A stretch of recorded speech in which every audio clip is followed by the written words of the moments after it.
जय हिंद मित्रों, जय जय श्री राधे।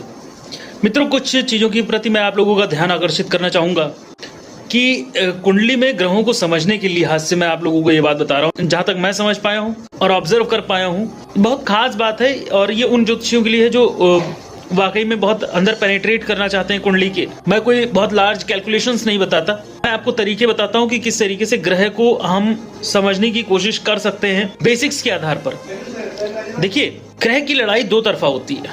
लड़ाई कह लें या जीवन कह लें या फेस कह लें, ग्रह दो तरफ चाल चलते हैं। किसी भी भाव में कोई भी ग्रह बैठा हो, आपको ये समझना पड़ेगा, पहला तो ग्रह जिस भाव में बैठा है उस ग्रह का ये दिमाग काम करता है कि उस भाव के अंदर जिसमें वो बैठा है वहां जो फल रखे हुए हैं उसके आधार पर, उन फलों के आधार पर अपनी ताकत से, अपनी कारक चीजों से प्रदर्शन करते हुए बेहतरीन से बेहतरीन फल अपने पास एकत्रित करे, बनाए। और ये उसकी पहली लड़ाई है। दूसरी लड़ाई कि वो उसके बनाए हुए फलों को और बाकी ग्रहों से, यानी कि उसकी कुंडली में जो उसके शत्रु ग्रह हैं, राहु केतु हैं, उनसे खराब होने से बचाए। यदि उनकी दृष्टि पड़ रही तो उनकी रक्षा करे, उस तरीके का संघर्ष करे। मतलब एक कुंडली के बाहर अन्य ग्रहों के साथ जो तालमेल बनाता है कि किसको अपने फल देने हैं, किससे फल लेने हैं, कहाँ सुरक्षित रखने हैं, कहाँ पहुँचाने हैं, ग्रह इनका ध्यान रखता है दिमाग में।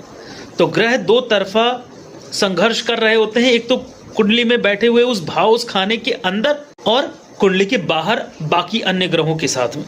अंदर का मतलब ये हो गया, फिर आप उसमें नक्षत्र में जाएंगे, उसमें राशि में जाएंगे, राशि के अंदर कितने फल रखे हुए हैं, वो राशि मालिक कहाँ बैठा हुआ है, उस मालिक के बैठे होने के हिसाब से उस राशि के अंदर फल रखे होंगे। तो फल, उसके लिए रिसोर्सेज हैं, जो ग्रह वहाँ बैठा है उन रिसोर्सेज को उठा करके यूज करके वो अपने लिए फल बनाता है, अपने आप को मजबूत करता है, और अपने आप को मजबूत करके वो अपने राशियों में बनाए हुए, कमाए हुए फलों को अपने अनुसार यूज करना चाहता है, अपनी राशियों में डिपॉजिट करने की कोशिश करता है।